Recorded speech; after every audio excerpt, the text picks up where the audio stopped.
we got a $5 donation from Single Shot Gamer. Says, 4th year watching, 20th time donating, and hopefully first time getting read. You're all awesome, and GDQ events are always a highlight of my year.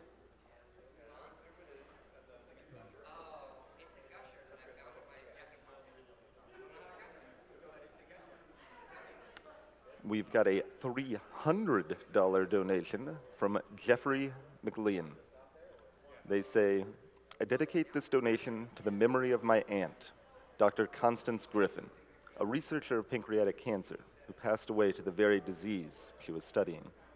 With this donation, I hope that research into the prevention of cancers like hers can be advanced and lives can be saved. Thank you very much for your words and your donation, Jeffrey.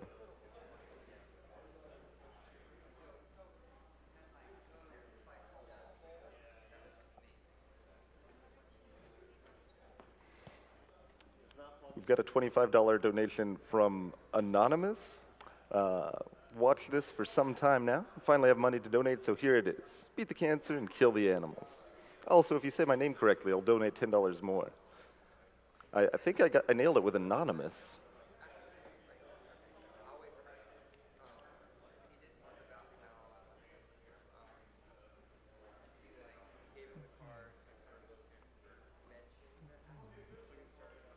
$5 donation from Zayrla. Says, hey GDQ, 3rd time watcher, 3rd time donator. Shoutouts to all the night owls who stay up late to catch these amazing runs. I'm personally looking forward to Titan Souls coming up. Really enjoyed playing it casually. Do recommend it.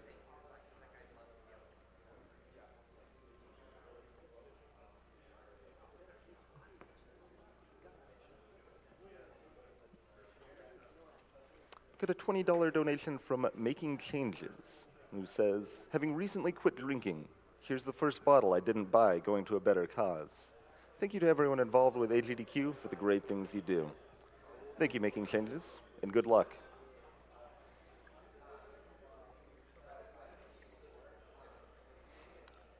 Get a $30 donation from Anonymous. First time donating.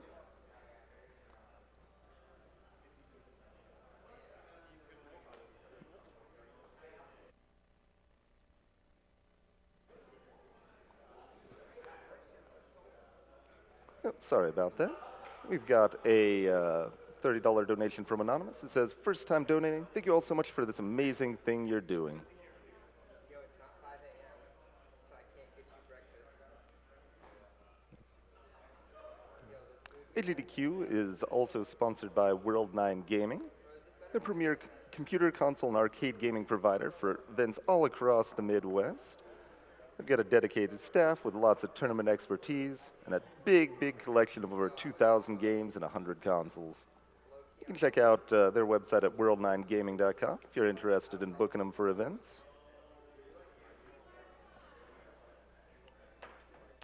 Alrighty, and we're about to get started with Titan Souls, so here is Zik 3. All right. Hi, everyone. This is Titan Souls. We're going to go ahead and just get started here. In 3, 2, oh, I got to erase file. Okay, 3, 2, 1, and go. All right, so my name is Zik 3. I'm going to let the guys behind me introduce themselves. I'm Ping Pong 980. I speedrun games like Windlands, VR on the Oculus Rift, Yoshi Story, Tad the Tasmanian Tiger, and also Mario Sunshine. I'm Baby Punch. I'm just here because I played the game once. I'm Champion Bob. I don't do a lot. Here we got the first boss. It's a Sludge Heart. This one is a little random. It's hard to adapt to them because the slime balls are RNG. Like there's no telling where they'll spawn initially when you enter.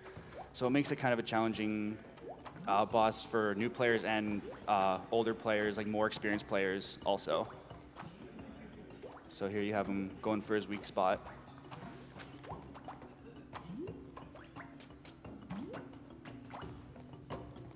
He got pretty bad RNG on this one. Yeah, that was some pretty bad RNG, but the fight still went well. I didn't die, so that's really all that matters. So really happy that's over. The one-hit kills are killer. like Ping Pong said, that fight is very difficult for new runners and even just people that play the game all the time because you really have to kind of adapt to what's going on. So now that that's over, I'm going to kind of get into talking about the game and the run. So what is Titan Souls? I think the best way to describe it is it's basically kind of like 2D Shadow of the Colossus with a bit of a twist. All these bosses have a weak spot on them that I'm just trying to hit with my one arrow that I can shoot and pull back. So I'm just trying to find the fastest way to exploit those weak points and speed through all these bosses. Now we are doing the 100% category of the game. The 100% category consists of killing all 4 of these tutorial bosses, the 12 main world bosses, and then there's 3 end world bosses, which one of them only unlocks when you've killed every other boss. So you're just going to kind of see me going through some of these rooms and doing these bosses in the best way I can. Now, would you compare this to a 2D Dark Souls? Sure, it's a good way to go for it. I mean, any hit in this game will kill you instantly, so definitely like people's first runs through the games is just a lot of just trial and error, dying a lot. So it really is kind of like that. Now, coming up here is kind of the first place we're going to do a bit of optimization. It's a boss called Goliath, and the first thing you'll notice is we're going to be doing the fight outside the room, and you'll see why we're going to do that in a minute. So we're going to come up here. His weak point is behind that hand, and he switches when we cross the middle of the room. So we're going to come up behind him, pull the arrow back to kill him. And so while we're watching this little soul-pulling cutscene, we can come up here and watch this door cutscene. So we're watching 2 at the same time, just saving a bit of time. It's a neat little trick. A lot during the run, we're going to try and use this soul cutscene. We're going to try and do what we can with it while this is going on to do other things, because you can't really do anything and it's long. But with opening that door, that finishes up the 4 tutorial bosses. So now we can move on to the main world, where we're free to kind of fight the bosses in any order we wish. We're going to kind of do a lap around the world from the right in a circle, it's the fastest path around the main world. The best part about killing Goliath like that is that the developers actually knew you could do that. Yeah. Completely intended. There's an achievement in the game to do it that way. So we are playing on PS4. The game does come out on PS4, PC, and Vita, but PS4 is the fastest system. Vita is incredibly slow, as I've learned today, actually. PS4 preloads all the maps at the start, whereas PC doesn't. So PC has more loading times, whereas PS4 has 0 loading times. So it's just a little more optimized. It's not a huge difference, but it's enough to make a difference. So the next boss coming up, it's kind of another neat little small optimization in the run, which is standing as close to a boss as possible. So you notice I did a roll when I came into that room. That put me as really close to the mushroom there. I didn't have to do the roll, but by doing that, I'm right next to him. And this little like soul-pulling cutscene starts at different times based on your distance from the boss. So by being close to him, it starts fast. I think it's like 3 seconds from when you start pulling it, whereas further away, it's like 4. So it just, for each boss, you can save a bit of time by doing it that way. Zick Real also quick, doesn't we got a know. donation from Scrub Lord. It says, "Hey Zick, you're awesome. I know this run will be awesome. You got to get that first try Elder. The entire Titan Soul speedrun community is proud."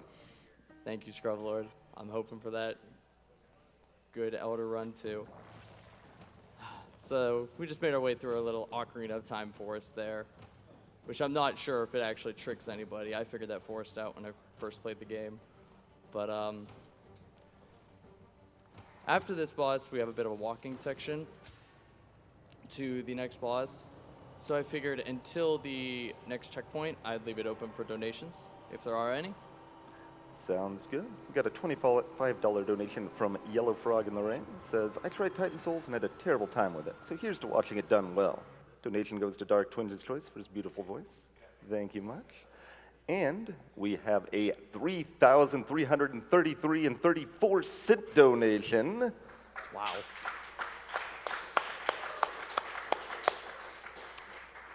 From Chrono GG, one of our awesome sponsors here. They say, "It was really wonderful being a part of this AGDQ. Thanks so much to the staff behind the scenes and the incredible runners. Big shout out to Devolver Digital, who have published this awesome game. Cancer has unfortunately personally affected each of us on the Chrono GG team. Let's kick its ass. Donation to the runner's choice. I'll put that towards the Dark Soul 3 Princess glitch. So we're coming up here on a boss called Elhanan the Titan Slayer, and what's cool about this is a member of our community, shout out to, his name is Goliath, he actually discovered this strat like a week ago. So, but it's a lot cooler and it's a lot safer than the old way we used to do it. So you can kill the boss without even shooting an arrow. It's a pretty cool strat. It looks awesome, I think. So shout outs to him for figuring that out. So after we finish this cutscene, we have to watch it after every boss. It's so long. But we're coming up to the next boss where we're going to go kind of out of our way. So we're going to utilize a checkpoint warp to save some time. So you may have noticed whenever I entered this area that I grabbed a checkpoint there, kind of went out of my way for it. That is so whenever you kill a boss and you start pulling its soul out, the game autosaves and the boss is counted as dead immediately when that starts. So if we're going to quit game after we kill this boss, that'll take us back to the checkpoint above, so we don't have to walk back, and the boss will still be counted as dead. But since that trigger starts as soon as the cutscene starts, you technically don't even have to watch the whole cutscene. But we can't skip it, so we have to watch it first. Yeah, it looks beautiful anyway. We got a $10 donation from Luke that says, "Hey, Zick3 and Chipov, it's Luke. Stayed up to catch you guys and support the marathon. Good luck, boys." So we're going to quit game here and reload. And now we're back outside where we started, and the lights on the checkpoint mean the boss is dead. So we're going to move our way down here to the ruins bosses. A neat little thing there. So if you roll down a staircase in this game, you carry your momentum until you hit the next flat ground. But right there, if you roll at the right time, you can actually hit both those staircases in one roll. It's just really fun. I think it looks cool. It barely saves any time. So this is Mask. He's really simple. And then next we're going to be coming up on the mountain, or the Elder, as Scrublord called it when he donated. So it's a super tricky boss. We're hoping we can get it first try. It's going to be difficult. It's a bit risky because you may have noticed when I came in the area, I skipped the checkpoint here because we're going really out of our way and we're going to use another checkpoint warp. So we're just going to hope everything goes okay on this boss. Is this marathon safe? I think it might be. It's absolutely not marathon safe. During this, it's probably a good time for a selfie because, you know, Only here HGQ. once. And because, you know, getting rid of all the nerves in ya because this really hard part coming up. Just be ready. Just wait for it. I'm nervous. So this is. Don't get distracted by the text. I'll try not to. This is the mountain. He's got some very difficult parts here, like right here, decision making. I have to go left or right. Both ways take you to the top the same amount of time. It's a really hard choice. I have to do other things, like hold the X button to move. Occasionally, I have to press a direction. It's really Probably the efficient. hardest fight in the game. Just don't drop an input.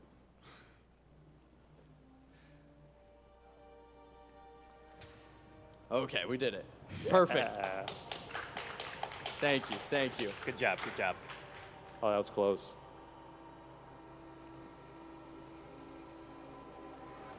But that kind of marks kind of our halfway point in the game. So I think we have time for 1 or 2 donations if you have any. Sure thing. Got a $75 donation from Master Chief. Says, "Donating on behalf of my father who was recently diagnosed with esophageal cancer. Save the animals." Got a $10 donation from Drinking Partner. Says, "Longtime watcher, first-time donor. Lost my father to pancreatic cancer back in 2014. I'm still grieving in my own way. Here's to Dad, Dad."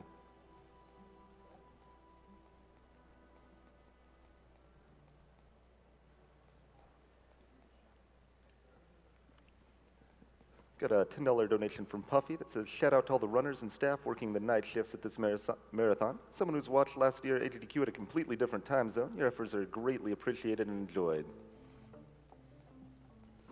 So we're coming up here on the lava zone. Lava zones, to me at least, I think it's one of the tougher sections of the run.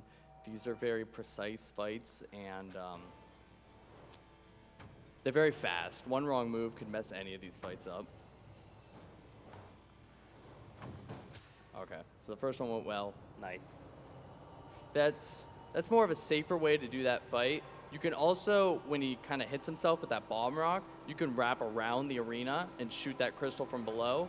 That gets you closer to the door at the end, but the hitbox on that crystal, it's real weird, so I don't trust it. So that way, you can just hold down on the D-pad and always kill him. So it's like a second slower, but it's way more consistent. So right down here, I'm going to grab a safety checkpoint, just because, as I said, these bosses, they can be really tough and tricky. It's really common to die on these next two, because they're just really fast. So don't blink. There's one right there. Oops. That's probably the one I mess up on the most. It's very difficult. That roll is, you have to wait till right before you get hit by the spike ball. Also, he has no iframes. Okay, There it that's is. Nice. Thank you. So again, you have to roll out of that just before that spike ball hits you, so that you can get the angle right on that shot to kill him, because his weak spot's behind him. Now, one thing to note in this game, aiming with the arrow can actually be done via the D-pad or the control stick. With how you have to do that roll, it's very specific, so you kind of have to aim in a way that you're usually not used to. So all I'll say about this next fight is you never get used to this. It's also great music. Okay. That gives me a heart attack every time. You never get used to that fight. It's like very scattered applause.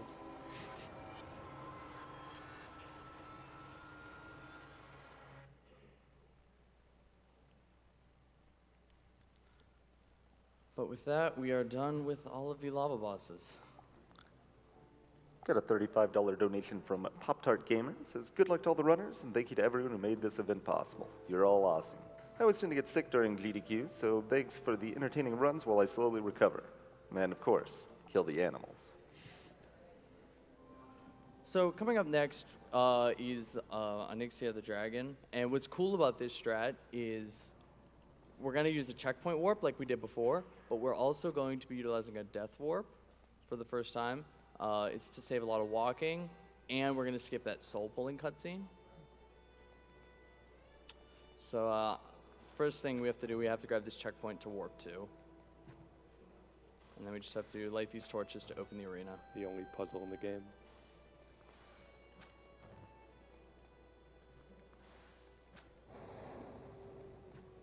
Wait, no, that's not true.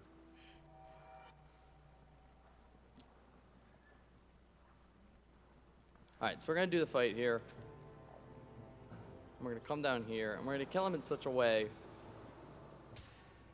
now that we've hit the tail, that we can swim, because that tail retains its hitbox. So we can run into it and die, and so that kicks us back to our last checkpoint. But since we already started the cutscene, the boss is counted as dead and the game saved. So I think that's just a really cool part of the run. This next boss is Yeti. This gives a lot of new players trouble, but it's actually pretty simple in a run. But after this is Stratus. What's neat about Stratus is you have to get him to hit himself and then shoot the opening that he creates the next time he pops out of the ground. A while back though, I learned that you can actually do that in the same cycle. My setup for it isn't 100% consistent, so we're gonna see. If you miss it, you could just do the 2 cycle really easily. But we're gonna hope we get the one. It's only like a 3-4 second difference.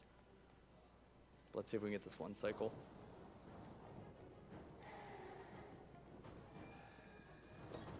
Okay, there it is. Beautiful. Nice.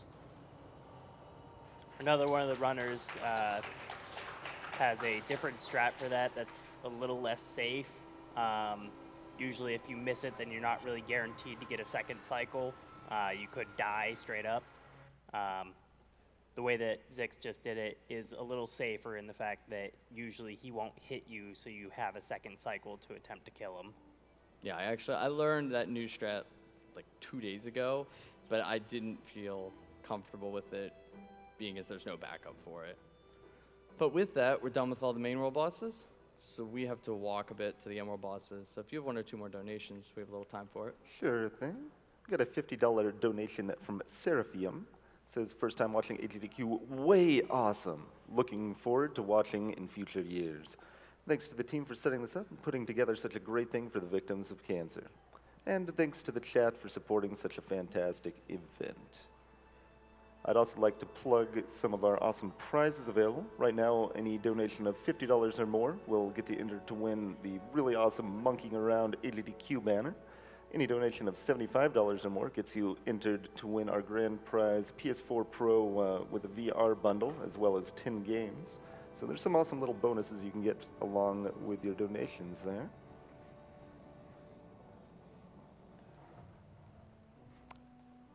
And we've got a $10 donation from ZeroX. Sorry for the pronunciation there. Been watching for years, but rarely able to actually catch the stream. Decided to donate during the event that got me into speedrunning. Put this towards killing the animals, because pixels don't have feelings. Okay, so the boss that we're coming up on now, he actually has a kind of neat skip. Neat. There Something like is that.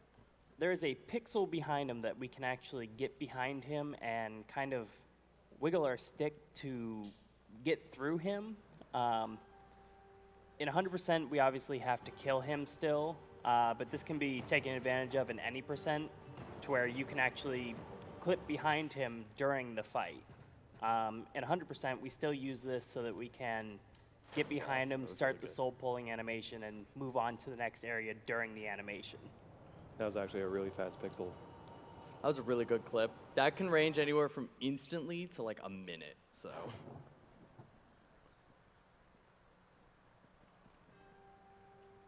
Infinite roll. Now, right here, that skip also kind of gives us a infinite roll glitch, which makes it to where we'll roll continuously until we hit a wall.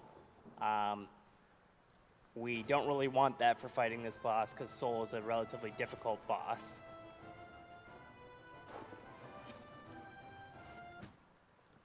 So that was Soul.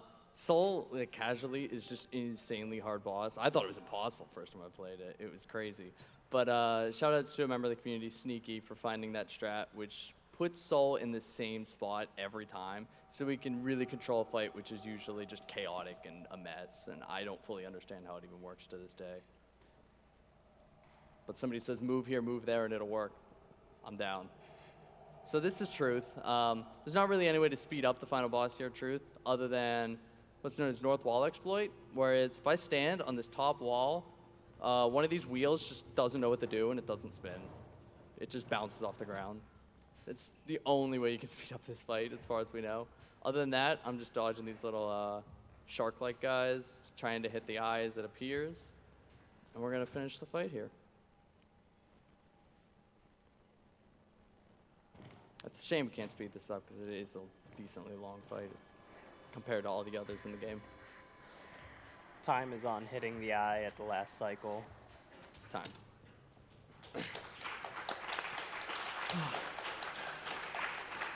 Just under 20 minutes. That's wonderful. So I just want to take a minute, give a quick shout out to the Titan Souls community. They're a real great group of guys. They love meeting new people, helping others out. We have races all the time. So if you're ever interested in the game, speedrunning or even casually, all of us are welcome to help.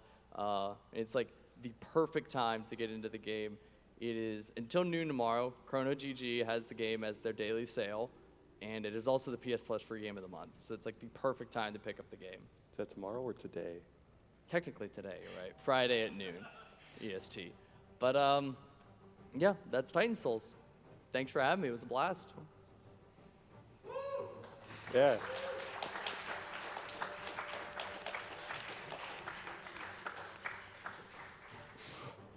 Alrighty, that was